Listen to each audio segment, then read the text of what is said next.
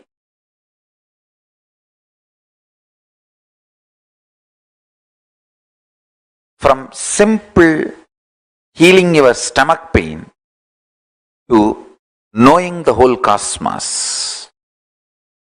The revelations of Agamas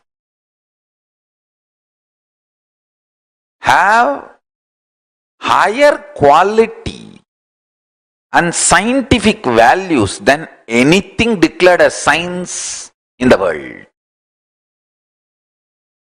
Just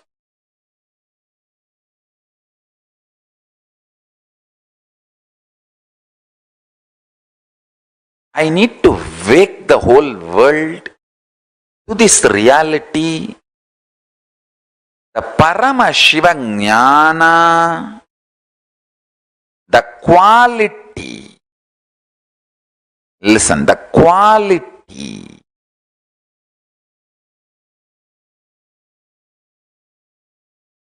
the values declared as the definition for defining something as a science. One example, that objectivity, ability to reproduce, reproducibility. There are multiple qualities of science. If you conduct an experiment, if you conduct a trial, if you observe, it should match all these scales. Only then you can call something as science. Those basic values, substance which makes science a science. If you see the declarations and revelations of the Vedic Agamic truths, what is revealed in Vedagamic truths is more scientific than anything called science on the planet Earth. My life's mission is to make humanity wake up to that reality.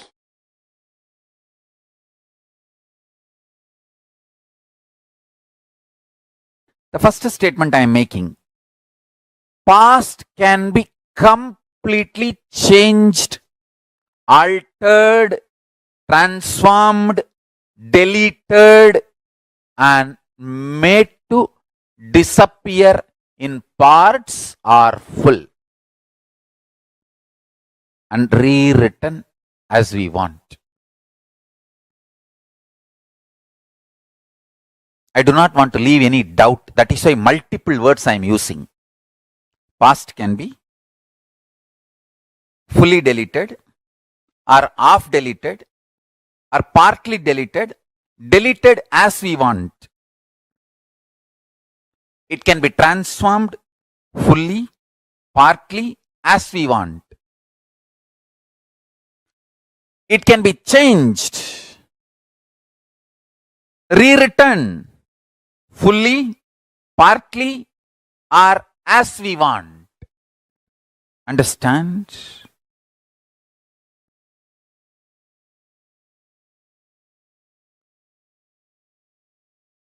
I am not talking about future. I am talking about past.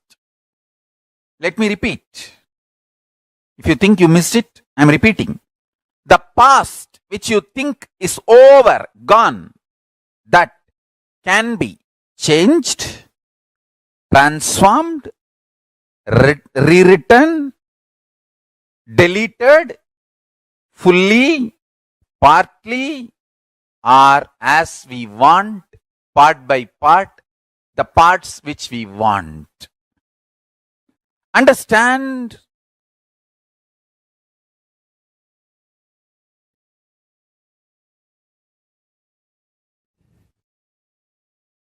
I'll tell you one small incident. I used to make a lot of beautiful deities in clay. I'll collect the clay after the Ganesh Chaturthi. The vendors, the people who make clay Ganeshas, they are basically the traditional family of Kuyavar family. The families who make pots and sell in the village. That families, they make Ganesha during the Ganesh Chaturthi. They bring clay from their lake nearby their house and bring it to the main center of the small town. I don't want to say town. Those days it was not town. It was a small town. They bring the clay and make Ganesha and sell, and the remaining clay they just leave it and go. And the local shop owners, they feel that remaining clay is a big headache to remove. I'll go and collect all of it and start making deities out of it. So I used to make a lot of deities and keep for Navaratri and make Navaratri Utsavam. My neighbor, all my neighbors were part of larger family. So my neighbor, one of my grandmother, either they are part of the blood relatives or distant relatives or literally like a friends and same family. And neighbor, we had one of my grandmothers. I do not know how she is related to me directly or indirectly. Her name is Pattamma, we used to call, and she's a very sweet person. Her husband, one of the grandfathers, how directly or indirectly is related, I don't remember. He told me once, instead of wasting whole day making this deities on your own, just spend few rupee in the shop, you will get it and bring and keep it and celebrate Navaratri. Those days I used to be having darshan of Arunagiri Yogeshwara. I ran to Arunagiri Yogeshwara and said, my neighbor Tata is telling like this, Swamiji, what do you think? Can you tell me what should I do? He laughed and said, all the people who buy from the shop and keep, do you think they get enlightened? They get experience. It is not the deity, it is the time you spend, your energy, your involvement, that makes you enlightened. He made a very beautiful statement. எல்லாத்தையும் பணத்துக்கு சமமாக்குனா இப்ப மொத்தமா பணத்தை பேங்க்ல வச்சுட்டு நம்மளா செத்து போயிடலாமா? வாழறதாம்பா வாழ்க்கை, எல்லாம் பணத்துக்கு சமம் இல்ல. He told beautifully, living is life, not everything is equivalent to money. If everything is equivalent to money, we can put all the money in the bank and then die. Is that life? Understand? The click I had with Arunagiri Yogeshwara, with this teaching, he was telling, our involvement makes life. Our living makes the life. Then I realized why Parivrajaka. I used to think, those days, Paramacharya, we used to hear regularly, Paramacharya is walking from one place to another place. After 15 days, we will hear that he has moved to a nearby village. I used to think, why 15 days we have to waste by going by walk? We can hire a bicycle. Those days, the bicycles used to be hired. In the villages, they will give the bicycle for hiring. 1 hour, 60 paise. For 1 hour, the hiring charge is 60 paise. If you take 2 hours, 1 rupee. 20 paise discount. The bicycle they will give for lending. Lending bicycle used to be the tradition those days. I used to think, even then I never used to think that let us have a car and all that. We can just hire a bicycle for Acharya and he can bicycle and go to the next village within 1 day. Why 15 days wasting? I used to think. Now I understand.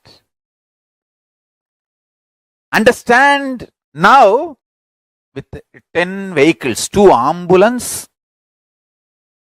kitchen caravan, restroom caravan, 10 vehicle, I am making people walk.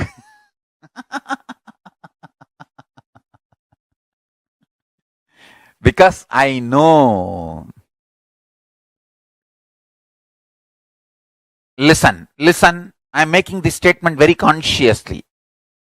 Anyone intensely dives into the now, the present life, gets the power, not just rewriting or writing, creating the future as you want.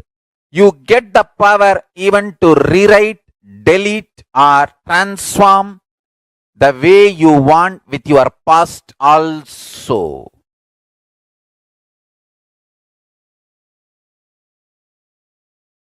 You may think Swamiji will always exaggerate. No. If you think I always exaggerate, you are man. You are human being. If you think, he will tell the truth only, even though it looks like exaggeration. You are my disciple. If you think I always exaggerate, you are just ordinary human being. If you know, yes, it may look exaggeration, but he is always right. In few days I will understand, in few days I will realize what he said. Then you are my disciple.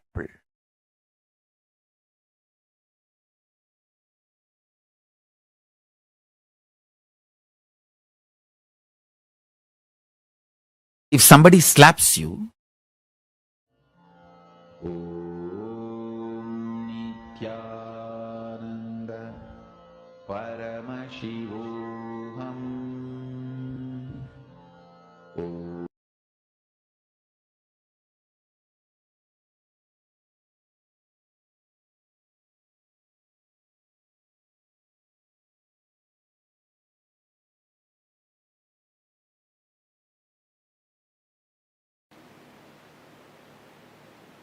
Consider this line, straight line, as present moment.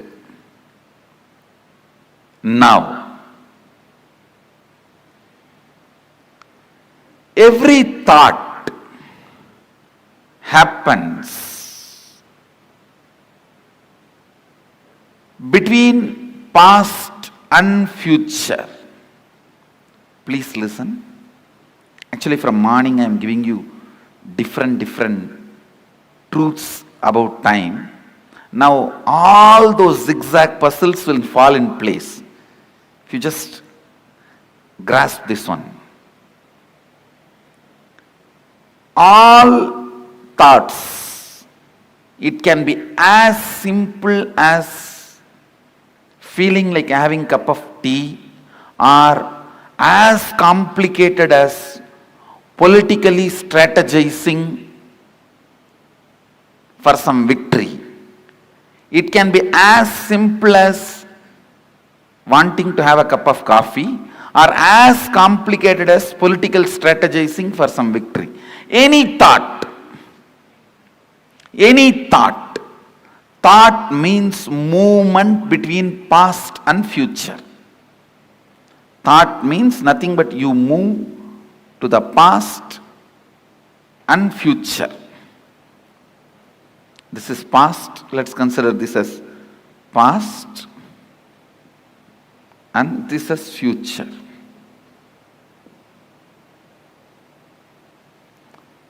This center movement, present. Where the present meets the past and future, that moment is now. This is that now. Present.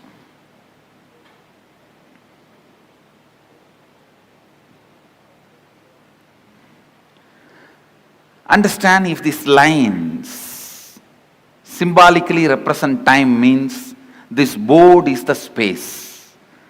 Symbolically, this board represents space. On space only the whole time happens. Space is the most subtlest matter on which the play of time happens.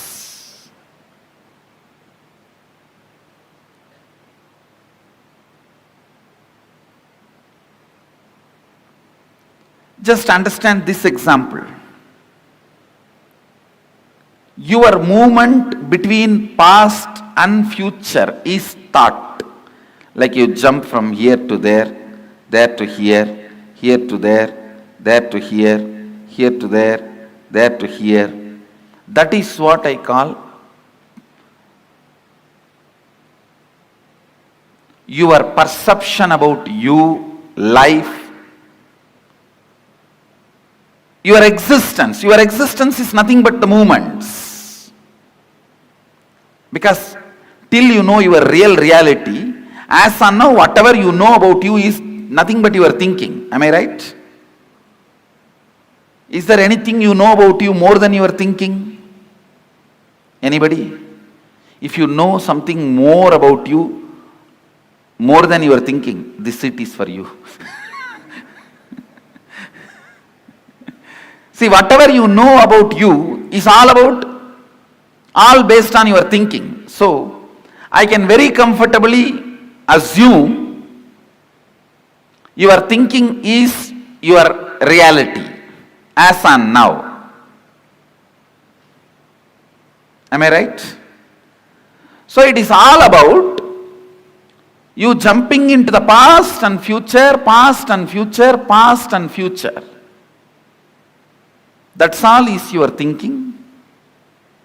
That's all is your, what you call as you. See, what I call as you is much beyond than what you call as you. So now I am talking about what you call as you. It's all about movements between the past and future. And I want you to know, it has a direct utility in your life's balance sheet. So please don't think it is some philosophy, it is some metaphysics, it is some intellectual stuff. Allow every word to enter into you. It can increase your everyday balance sheet. Double. It can increase your everyday balance sheet. So allow this understanding to set into your system.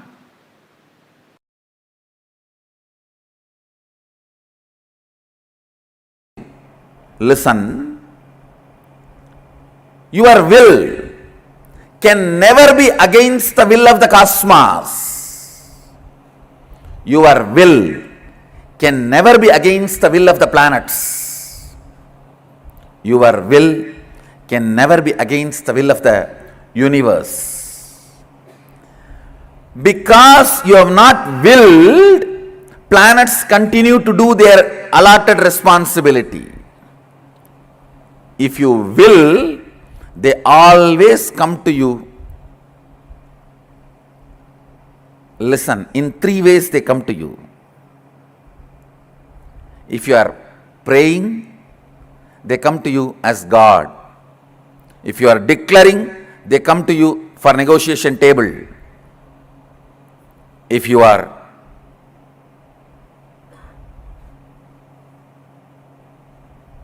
responding from the depth of oneness, Sadashivoham, they just do what you say.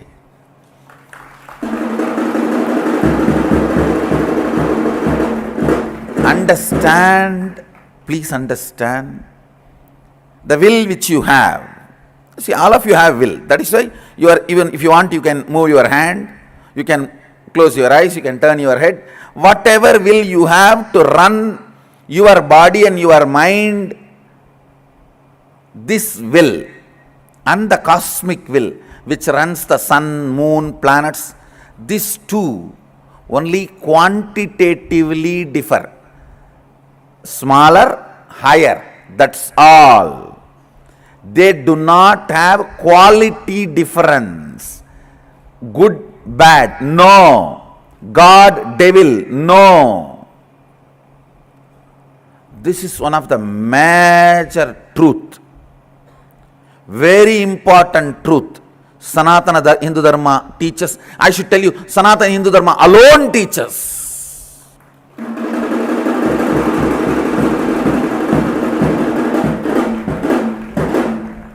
Whole Upanishad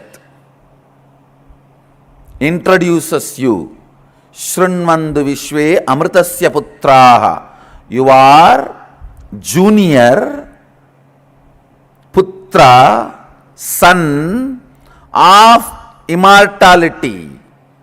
So there is only quantitative difference. You are small and that is high. Amritasya, the state of Amritatva is bigger and you are smaller. You are Putra of that. But nowhere it says there is qualitative difference. Understand? The ideas you cognize are very important for the realization and manifesting your reality. Understand? The physiology of the reality.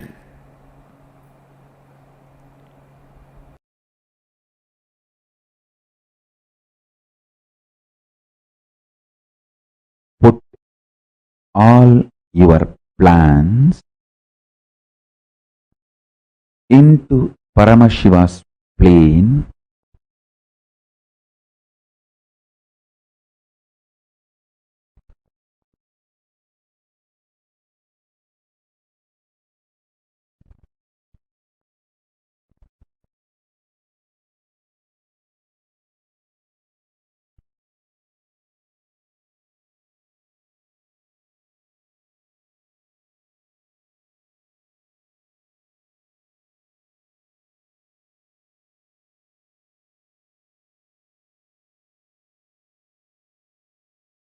with the grace of Paramashiva. Planets will bless them into reality. Listen. Listen carefully. By experiencing Paramashanta Swarupa of Paramashiva inside you, every time offer your plans about everything into Paramashiva's Paramashanta plane, and he will bless the planet to make your plans into reality. Listen. I'm just mapping the whole science into words, into formulas for all of you to experience, listen intensely.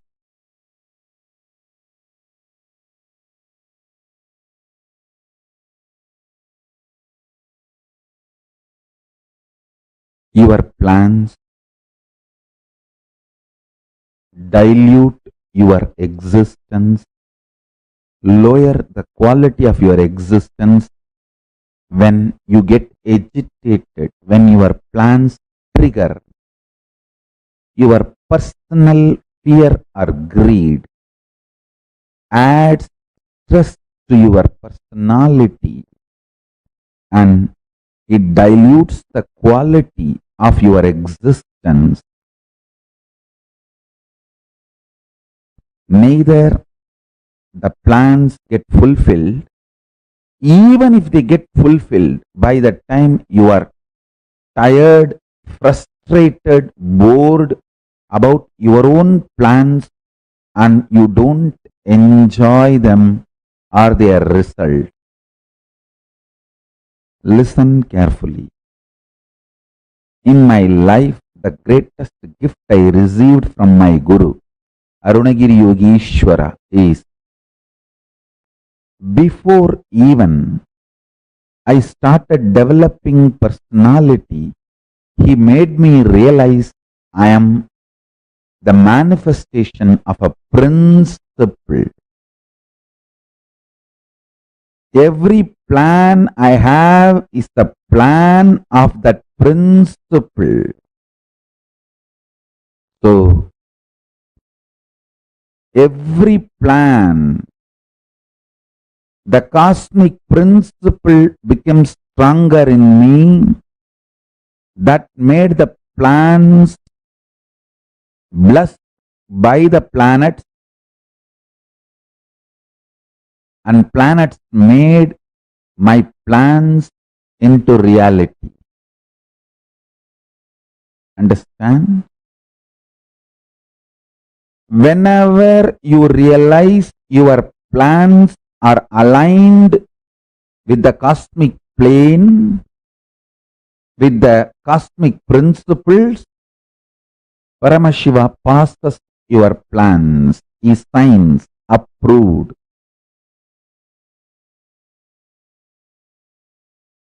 Executive order by the President of the Cosmos, Paramashiva, and he blesses planets, execute it with tremendous joy and bliss and ecstasy. Understand? Let me repeat. The greatest blessing I received from my gurus, Guru Parampara, is before even I started developing my personality or the individual identity, they made me experience I am the manifestation of the great principle. The cosmic principle. Because I realized that, I saw my every plan is the plan of the cosmic principle. It is from Paramashiva's plane.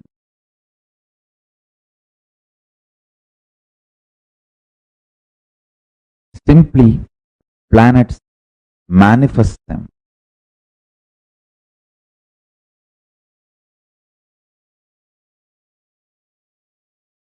In your life,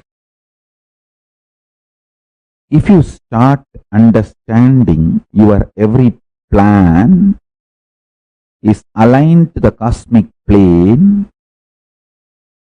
simply planets will make them into reality.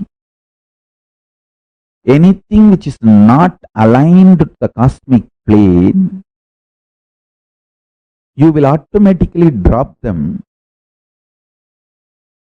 without any delusion or pain or confusion. I want you to know, dropping your plans is not something difficult or new for you. You always think, oh, dropping my plans is like literally taking me away from me. No. You have done billions of stupid plans in your life, and you should feel blessed that they all have not become reality. So dropping your plans is not something, most of the time you not only drop, you even forget your plans. In a way, that is a blessing. Paramashanta Swarupa. Adding more and more peace in you will make you realize your every plan is connected to cosmic plane. And listen. Listen carefully. When you feel your plans are cosmic plane and planets are making that into reality, you will gain the confidence to surrender your whole individuality and personality to Paramashiva and realize you are the manifestation of the cosmic principle Paramashiva, not any separate personality or individuality. That is the ultimate vacation. That is what I call reaching Kailasa once for all. I just know I don't have separate personality, identity or individuality.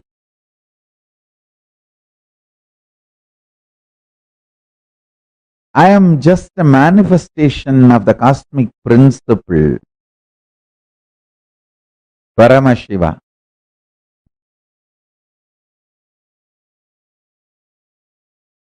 Absolutely confident of my existence, my plans, my plane and my planet.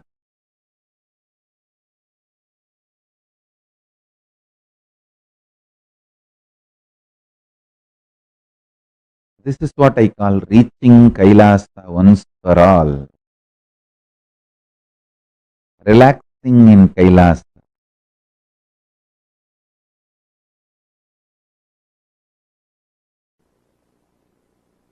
The most precious thing you have is your consciousness, life.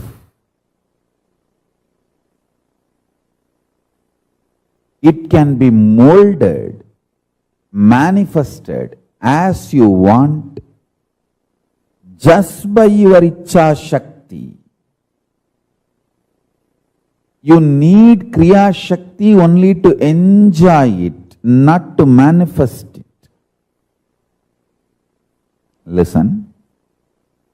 What you want can be manifested just by your sheer Ichcha Shakti. Your Kriya Shakti, action power is required only to celebrate it, enjoy it.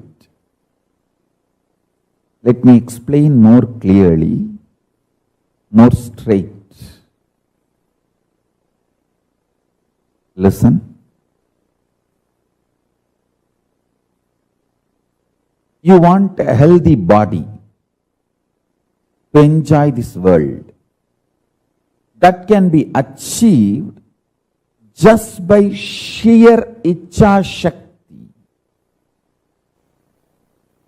One of the biggest problem all human beings feel that they need to do a lot of actions, they need a lot of Kriya Shakti to achieve anything they want, health or wealth or enlightenment or powers. That is delusion. Please understand, you need sheer Ichcha Shakti, means will, desire, that's it. the desire itself is capable of manifesting Kriya, the action power. Listen to these three words. Ichha Shakti, your desire power. Power to desire, will. Kriya Shakti, power to work intensely and manifest. Jnana Shakti, power of enlightenment, knowledge. See, one of the biggest problem all of you have is your delusion that too much of work is needed to achieve anything. Whether you want health, oh, I have to get up and do yoga, stretch my body. Only then I can have health. If I want wealth, I have to get up and go to office and work like a dog, day and night. Only then I will have wealth. First of all, you don't understand, no dog works. Anyhow, listen. It is actually delusion.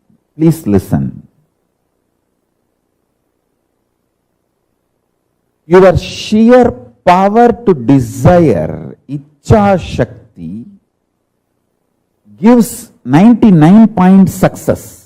99% means 99.999% success is your sheer desire power, Ichha Shakti. Your Kriya, the action power needed is too small, too small. Listen intensely. At least all my disciples listen. When you are terrorized, you will see only frightening negativity all around you. You will lose trust on everything, on Guru, on life, even on yourself. When you fall in love, even your stupid, cheating girlfriend, cheating boyfriend will look like a god.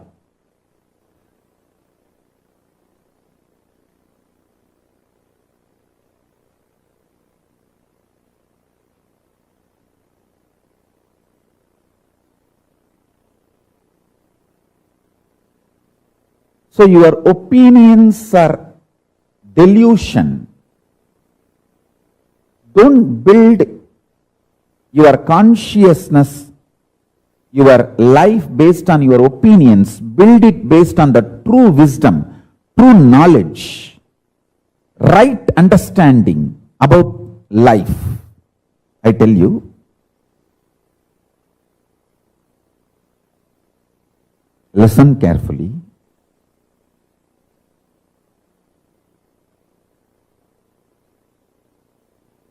I'll give you this one example.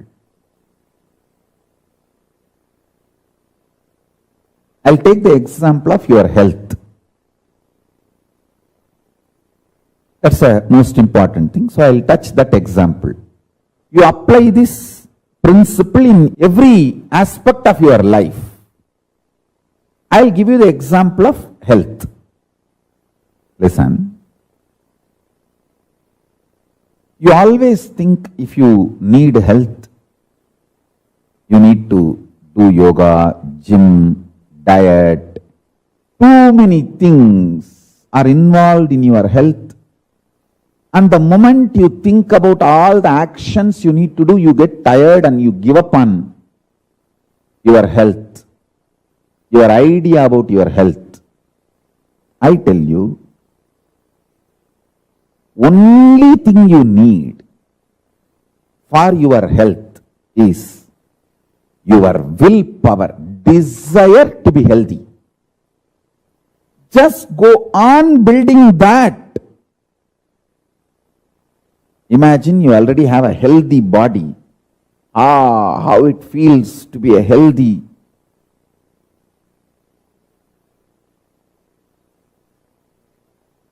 beautiful, shining, glowing, happy, youthful, energetic body. I tell you, if the life is infused into your life, consciousness, if life is infused into your consciousness in the form of Ichcha Shakti, desire, 99.999% of the work is done. Your actions are needed only to enjoy what you want through that healthy body. See, I am not disrespecting Kriya Shakti. Listen carefully. I am not disrespecting Kriya Shakti. I am only saying your delusion about Kriya Shakti puts you in tiredness, boredom, frustration, life negativity. That is what is wrong.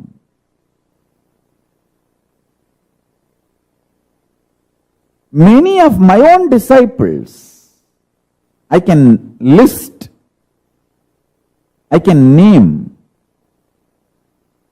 your sheer delusion, fear, puts you in life negativity, frustration, and due to that frustration, you actually destroy your health and lose your life. I tell you, fill yourself with desire, intense desire for health. Ichcha Shakti. Ichcha Shakti is too powerful. Without even your knowledge, it will push you and make you do all your homework, your yoga, your gym, and your diet, everything without even your knowledge. If you are constantly thinking about, oh, I have to do this, I have to do that to keep myself healthy, one day you will go to gym and do some 10 biceps and find out 10 minutes workout, and then you will see, oh, whether my biceps have become big. You will be going on checking. Listen carefully.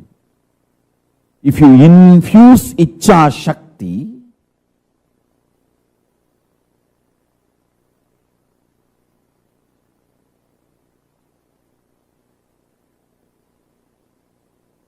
desire to be healthy, you will see your whole life aligns, cosmos aligns itself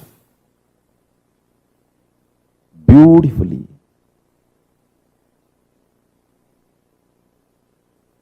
I am not telling all this to make you as a good human being or better human being. No. If you listen to all this, you will become good human being, better human being. Is different. My interest is not just making you as a good human being or better human being. My interest is to make you conscious human being, enlightened human being, enlightened being. I am telling you, your Ichcha Shakti, desire power, is intensely capable, powerful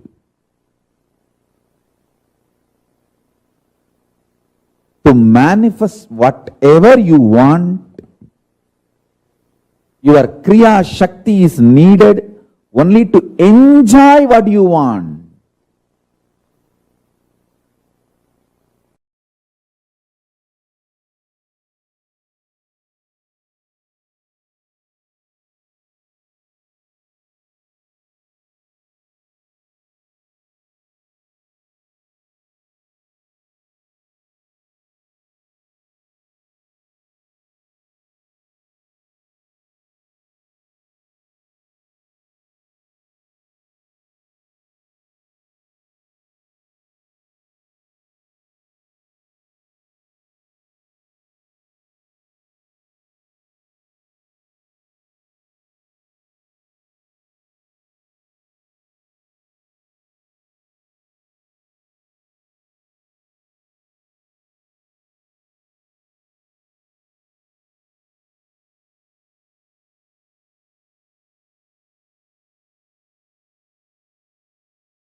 Nityanandam, what are the clicks that each of you had? Please take a moment and please post. What are the clicks that each one of you here had?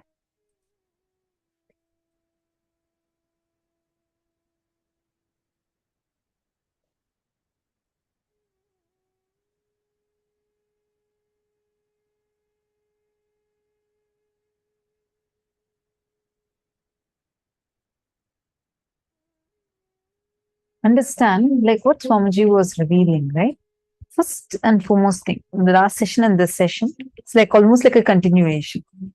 Past can be changed, completely changed, altered, transformed, deleted, and made to disappear. Mind is waiting to get heard, and it is loaded with past. The mood of your body, your mind, your physiology, psychology, and you keep now plays a very important role in your whole life. If you keep the now in incompletion or hope, that will continue forever. Therefore, keep the now in completion and clarity. That will manifest forever.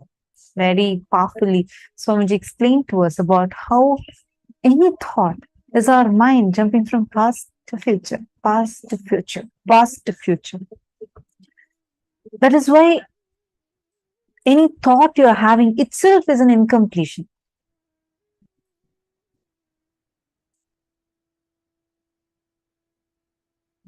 Many of you are understanding this so far. Did you all catch what Swamiji explained about offering your plans to Paramashivam? How many of you understood that? Take a few minutes and all of you do this internalization exercise and offer your plans to Paramashiva. That's exactly what you're going to be doing right now. First, I hope all of us understood about the TPS rate that Swamiji explained. Let us now see a small diagram that shows this, what this TPS rate means.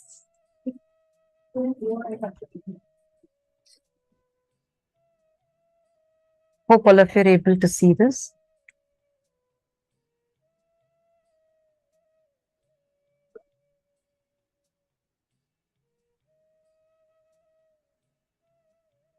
In the diagram, the shaft is the center, represents time. At any given time, the greater your TPS or the thought per second rate is, the more far flung you are from consciousness of present moment. You are simply worrying either about your past or your future. You're worrying about the future, thus allowing it to slip into the past without ever getting a glimpse of the present. Swamiji explained to us about this time shaft, right? And Swamiji also explained to all of us how this jumping, constant jumping happens in us from your past to future, past to future, past to future. We all have this jumping, which is what is called as thoughts. No thoughts can ever happen in the present moment. Every thought that we have will either be from the past or be about the future. You can never have thought and be in the present at the same time.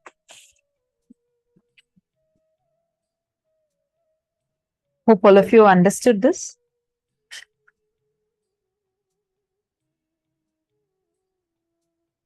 Now, we all are going to do a quick internalizing exercise.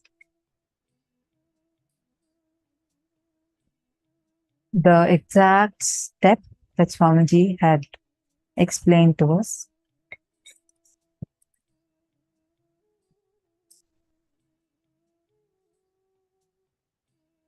Like how Swamiji beautifully revealed, human beings are endowed with the energy to make what they want as a reality. Whatever you want in your life, you have the energy to make it as a reality. pen down your plans for this year. Like Swamiji explained, if you will, planets always come to you. They come to you in three ways. If you are praying, they come to you as God. If you are declaring, they come to you in the negotiation table. If you're responding from the depth of oneness, Sadashivoham, they just do what you say. Pin down your plans for this year. Put all your plans into Paramashiva's plane. Experience the Paramashanta Swarupa of Paramashiva inside you. And every time, offer your plans about everything in this way into the Paramashiva's Paramashanta plane. He will bless the planets to make your plans into reality. Please take a few minutes and please start this process. Write down your goals for this year. What all are the things you want to achieve this year? If any of you have any questions, feel free to post it in the chat.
Nithyanandam, everyone. It is so nice to be here with every single one of you today. And after we just had such a powerful satsang from Swamiji, where we learned how to manifest anything we want just by our will persistence, just by our Ichha Shakti, right? And it's like such a breakthrough cognition because nobody in the world would have such a cognition. Okay, if I just will for something, if I just decide for something, I can make anything happen. And we just need our Ichha Shakti to do whatever we want to do. After that, the Kriya Shakti, the Kriya Shakti which we use is only to fulfill that decision, the action which we have to do. Please understand, Swamiji says 99% is Ichha Shakti and 1% is Kriya Shakti. Meaning 99% is you need to seek for it, you need to want it badly, and 1% is the action required once you seek anything. The seeking is powerful enough to fulfill itself. Such a powerful cognition.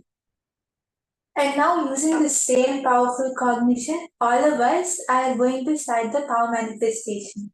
All of us just wrote down, right? What are all the different things in our life which we just make it happen just by deciding from the space of Paramashiva, from the space of Sadashiva, we make whatever we want happen. That is when even the Navagrahas will listen and obey what we say. When we are in the space of Paramashiva, that's what Swamiji told, that is what we understood in today's internalization exercise, right? So now using the same cognition, just by our Ichha Shakti, we are going to manifest this power. So now we are going to manifest the power of Swachandachari. This is where we would be scanning the obstacles of each other and the solution for it. It can be anything. It can be related to your health or your wealth or any other issue which you face. Your partner is going to scan that obstacle, and not only scanning obstacle, but we're also going to find the very root of the obstacle. For example, if you feel that you don't have enough wealth, you don't have enough money, your partner is not only going to scan that aspect, but he's also going to scan the root of it. It can be that you're not having completion with your wealth aspect, or you're having so much of the poverty consciousness, or whatever is the root cognition inside you, right? Because Swamiji says that whatever manifests in our life is not because of the situations outside. It is because of the space we hold inside. The space which we hold inside only reflects outside. That is what manifests what we have. So when you complete with the cognition inside you, that is when the things and the situations outside you will change. Yes. So we will first of all scan what is the issue. You can share with each other. You can all partner up. Find out what is the problem for which your partner needs the scan for. Not just that, you also have to look for the solution. What is the solution which the third eye is revealing for your partner for that particular issue? For example, wealth. Okay, I'm trying to manifest a job. I want to manifest a job maybe for $20,000 per month. But I have not been successful. I think I have all the capabilities to make it happen. But there is something still there. Let your partner scan for you. Tell you, you will know, you will find out something very interesting things. Some small incompletion which may come up from when you were as young as 5 years old, where some cognition is sitting inside and it is not letting you manifest. So third eye will give you a breakthrough solutions and the obstacles which are there for you to be able to manifest that job, right? So this is going to be very interesting. It can be anything which you want this. It can be health, wealth, relationships, even spirituality. In any dimension and aspect of your life, you are looking for a solution. Please do this round and let us all start Yes, so now I request all the participants to partner up. You can partner up with anyone in the Zoom, or if you have any of your friends or family members who you know and who might want this, might want to manifest with this with you, you can call and partner up with them also. So I request, I'm giving 2 minutes, and I request everyone to quickly partner up.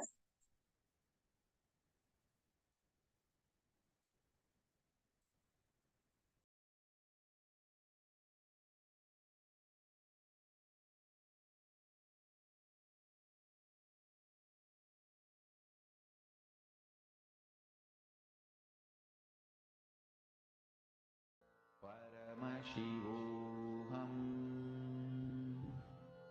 Om Nithyananda.